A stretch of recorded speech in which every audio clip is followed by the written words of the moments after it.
Job chapitre 38.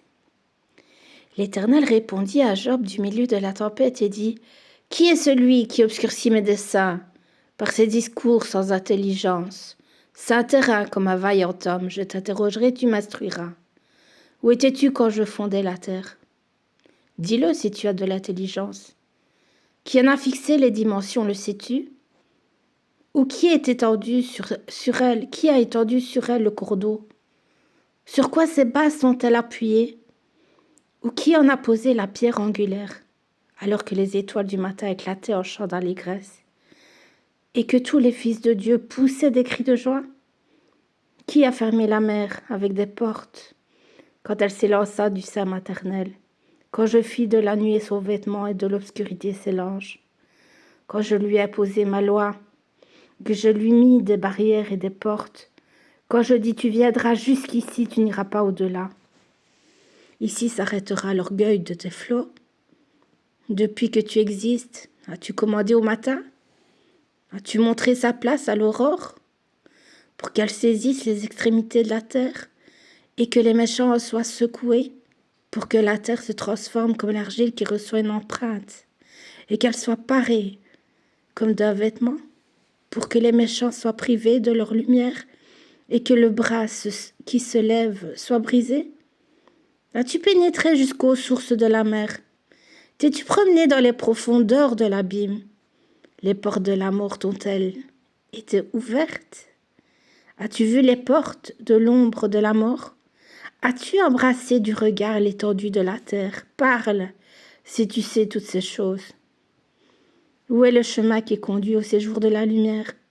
Et les ténèbres, où ont-elles leur demeure ? Peux-tu les saisir à leurs limites et connaître les sentiers de leur habitation ? Tu le sais, car alors tu étais né, et le nombre de tes jours est grand. Es-tu parvenu jusqu'aux amas de neige ? As-tu vu les dépôts de grêle que je tiens en réserve pour les temps de détresse, pour les jours de guerre et de bataille ? Par quel chemin la lumière se divise-t-elle et le vent d'Orient se répand-il sur la terre ? Qui a ouvert un passage à la pluie et tracé la route de l'éclair et du tonnerre, pour que la pluie tombe sur une terre sans habitation, sur un désert où il n'y a point d'homme, pour qu'elle abreuve les lieux solitaires et arides, et qu'elle fasse germer et sortir l'herbe ? La pluie a-t-elle un père ? Qui fait naître les gouttes de la rosée ? Du sein de qui sort la glace ? Et qui enfante le frimas du ciel, pour que les eaux se cachent comme une pierre, et que la surface de l'abîme soit enchaînée ? Noues-tu les liens des Pléiades ? Ou détaches-tu les cordages de l'Orient ? Fais-tu paraître en leur temps des signes du zodiaque ? Et conduis-tu la grande ours avec ses petits ? Connais-tu les lois du ciel ? Règles-tu son pouvoir sur la terre ? Élèves-tu la voix jusqu'aux nuées pour appeler à toi des torrents d'eau ? Lances-tu les éclairs ? Partent-ils ? Te disent-ils : nous voici ? Qui a mis la sagesse dans le cœur ? Ou qui a donné l'intelligence à l'esprit ?